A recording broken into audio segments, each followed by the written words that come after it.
तो दिल्ली एनसीआर में आज भी धुंध की चादर छाई हुई है। आप घर से बाहर निकलिए, आपको हर जगह धुंध ही नजर आएगा और ये हालात बेहद खराब और चिंताजनक भी हैं। दिल्ली जैसी धुंध की चादर 64 साल पहले लंदन के ऊपर थी और उस समय वहां पर 4000 लोगों की मौत हुई थी।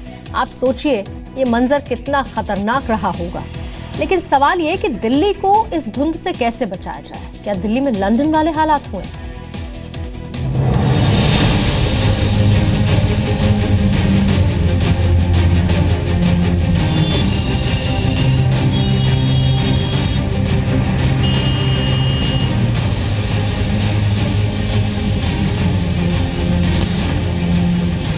पहली तस्वीर लंदन की है जो 64 साल पुरानी है, जबकि दूसरी तस्वीर मौजूदा दिल्ली की है। 64 साल पहले लंदन में भी ऐसी ही धुंध छाई थी जैसी आज दिल्ली में छाई है। लंदन की उस धुंध में 4000 लोग मारे गए थे। दिल्ली की हालत भी बेहद खराब है। दिल्ली और एनसीआर में छाई धुंध और वायु प्रदूषण ने सारे रिकॉर्ड तोड़ दिए हैं।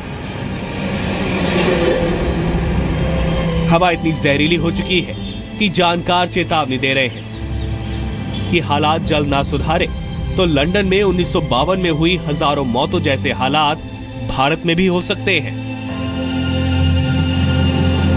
राजधानी दिल्ली स्मॉग की सफेद चादर से लिपटी हुई है और मैं मौजूद हूं दिल्ली के लोधी रोड पर, जो कि इंडिया मेट्रोलॉजिकल डिपार्टमेंट है, ठीक उसके बाहर। और जो वातावरण में स्मॉग है वो किस कदर बना हुआ है और ये स्थिति दिल्ली के कई इलाकों में बनी हुई है और इस वजह से जो दिल्ली वासी हैं उनको सांस लेने में दिक्कत हो रही है और इसी के साथ जो आंखों में जलन महसूस हो रही है।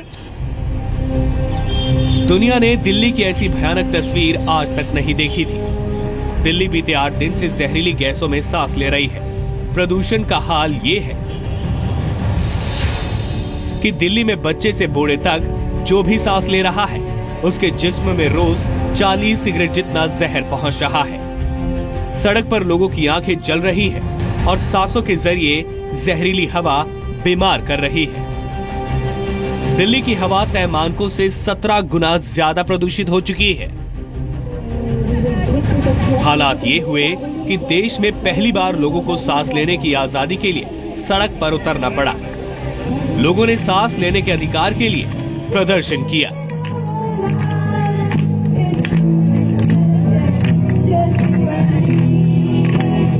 सांस लेने का अधिकार, और यहाँ पर जो दुश्मन है वो प्रदूषण है, मुद्दा जो है वो प्रदूषण है। सभी लोग परेशान हैं और ये चाहते हैं कि कम से कम वो सांस ले पाए। मैम, सिर्फ मुद्दा यही है कि सांस ले पाए।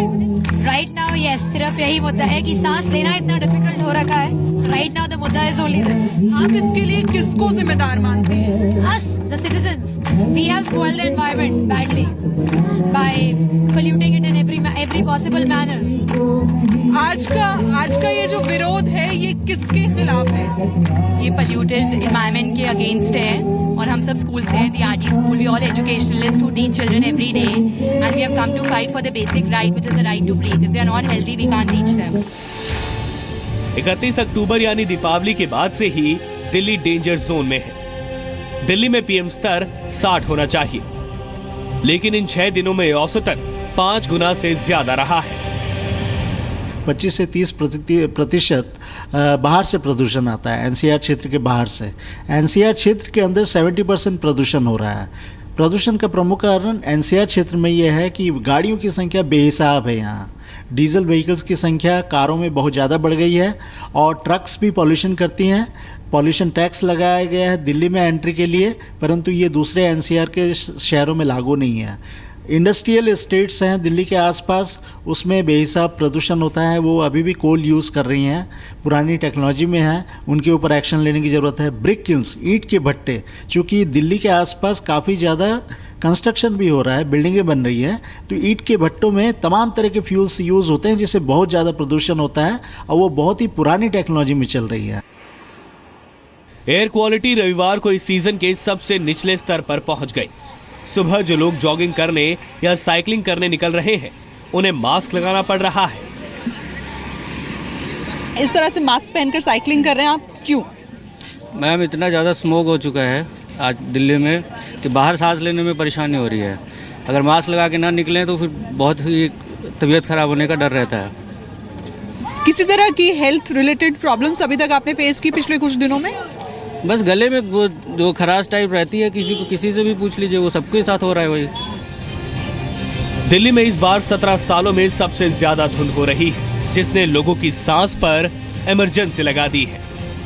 रूफी जैदी के साथ नीरज गौड़, जी मीडिया, दिल्ली। जी हां, सांस का सवाल है, जिंदगी का सवाल है, तो सवाल सरकार से है कि आखिर सरकार कर क्या रही है। कल सरकार ने कुछ फैसले जरूर लिए हैं, जिसका असर कितना होगा ये आने वाले वक्त में पता चलेगा, जैसे जैसे वो फैसले लागू होंगे। आपकी सांसों को सुरक्षित करने के लिए सरकार ने क्या फैसले लिए, इस रिपोर्ट में आप देखिए। टॉप पोल्यूशन दिखाई नहीं दे रहा, पूरा फॉग सा हो रहा है और सब लोग बीमार सब है। It's very bad. इतना बुरा पोल्यूशन मैंने अपने पूरे 25 इयर्स ऑफ डेली लाइफ में कभी नहीं देखा। आंखों में जलन, गले में खराश। सुबह सुबह आने का यही रीज़न होता था ताकि हम लोग फ्रेश एयर ब्रीद इन करें, बट नाउ आई थिंक वो पॉसिबिलिटी नहीं रही हमारे पास। कोई भी इस बात पर ध्यान नहीं दे रहा है, न दिल्ली सरकार दे रही है, न सेंट्रल गवर्नमेंट दे रही है। अब जब सांस पर सवाल है, शुद्ध हवा का सवाल है, तो सोई सरकार भी हरकत में दिख रही है। एनजीटी की फटकार के बाद दिल्ली के सीएम अरविंद केजरीवाल को दिल्ली की फिक्र हुई, तो धुंध से निपटने के लिए आनन फानन इमरजेंसी बैठक बुलाई, जिसके बाद 10 बड़े फैसले कर दावा किया गया कि स्थिति से निपटने की कोशिश जारी है। पहला फैसला, दिल्ली के स्कूल 3 दिन तक बंद रहेंगे। दूसरा फैसला, कंस्ट्रक्शन पर 5 दिनों की रोक लगेगी। तीसरा फैसला, बदरपुर का पावर प्लांट 10 दिनों के लिए बंद रहेगा। चौथा फैसला, डीजल जनरेटर को भी 10 दिन के लिए बंद कर दिया गया। पांचवा फैसला, सड़कों पर पानी का छिड़काव होगा। छठा फैसला, सड़कों पर वैक्यूम क्लीनिंग 10 नवंबर से शुरू होगी। सातवां फैसला, हर रोड हफ्ते में 1 बार साफ होगी। आठवां फैसला, राख उठाना बंद रहेगा, राख मिलने पर अफसरों पर कार्रवाई होगी। 9वां फैसला, लोगों को ज्यादा से ज्यादा घर पर रहने की सलाह दी गई। 10वां फैसला, आर्टिफिशियल रेनिंग की कोशिश की जाएगी। अगले 5 दिन के अंदर दिल्ली में हर किस्म की कंस्ट्रक्शन और डिमोलिशन बंद की जा रही है। 10 दिन के लिए डीजी सेट्स बंद किए जा रहे हैं। बदरपुर प्लांट अगले 10 दिन के लिए बंद किया जा रहा है। 3 दिन के लिए दिल्ली के सारे स्कूल बंद किए जा रहे हैं। हालांकि यहाँ भी ना तो दिल्ली के सीएम और ना ही उनके मंत्री किसी तरह की जिम्मेदारी लेने के लिए तैयार हैं। ब्लेम गेम की बात नहीं है, पर ये सबको पता है कि जो फसलें जलाई जा रही हैं वेस्टर्न यूपी में, हरियाणा में और पंजाब में, उसकी वजह से जो एकदम से अचानक, देखिए पॉल्यूशन के जो कंडीशंस हैं, जो भी कारण है, दिल्ली में तो कारण आज से 10 दिन पहले भी वही थे। दिल्ली में तो कारण कोई बदला नहीं है। दिल्ली में ट्रैफिक उतना ही था, दिल्ली में सब कुछ उतना ही था, कोई चेंज नहीं आया। दिल्ली में चेंज बिल्कुल नहीं आया, परंतु अचानक पॉल्यूशन जो बढ़ा उसका कारण फसलें जलाने की वजह से ही है। लेकिन मुद्दा सियासी हो या सांस का, केजरीवाल को घेरने में कोई कहां पीछे रहता है। केजरीवाल की तो आदत हो गई कि अपनी कमियों के लिए दूसरों पर ब्लेम लगाना। अगर धुआं पंजाब और हरियाणा से आ रहा होता तो हरियाणा में भी काले बादल छाए होते हैं, लेकिन हरियाणा तो बिल्कुल साफ है, आकाश बिल्कुल साफ है। अब इसको तो दिल्ली के अंदर ढूंढना चाहिए कि क्या कारण है। ये जो स्मॉग है ये दिल्ली में है या एनसीआर रीजन में है। केंद्र सरकार ने भी नसीहत दी कि अगर दिल्ली सरकार पहले अलर्ट होती तो ये दिन नहीं देखना पड़ता। देखिए, सब फेडरल स्ट्रक्चर में राज्यों का काम है और राज्यों को इसको नियमितता से और समय सीमा में देखना चाहिए।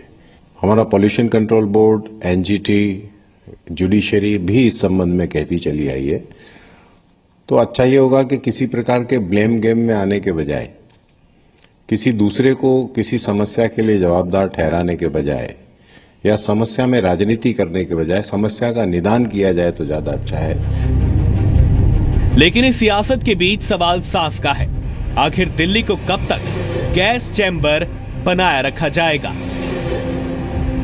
अमित प्रकाश और नीरज गौड़ के साथ ब्यूरो रिपोर्ट, जी मीडिया। और अब हम आपको कुछ ग्राफिक्स के जरिए ये जानकारी देते हैं कि ये जो धुंध जगह जगह फैली है, इसका आपके शरीर पर क्या असर पड़ सकता है। अगर आपके बाल झड़ रहे हैं तो इसके पीछे भी धुंध है। आपको खांसी की दिक्कत हो रही है, ब्रोंकाइटिस का प्रॉब्लम, जिसका खतरा बढ़ जाता है इस धुंध की वजह से। हार्ट प्रॉब्लम, हार्ट अटैक का खतरा बढ़ जाता है और इससे भी ज्यादा इस धुंध से कैंसर का खतरा भी बढ़ जाता है। आपका इम्यून सिस्टम कमजोर हो जाता है। जो बीपी पेशेंट्स हैं उनको ब्रेन स्ट्रोक का खतरा भी बढ़ जाता है। आंखों में एलर्जी होती है, जलन होती है, इरिटेशन होती है, नाक, कान, गले में इन्फेक्शन होने लगता है, सांस लेने में आपको दिक्कत होती है, जो सबसे बड़ी समस्या इस धुंध की वजह से है, और फेफड़ों में इन्फेक्शन भी हो जाता है।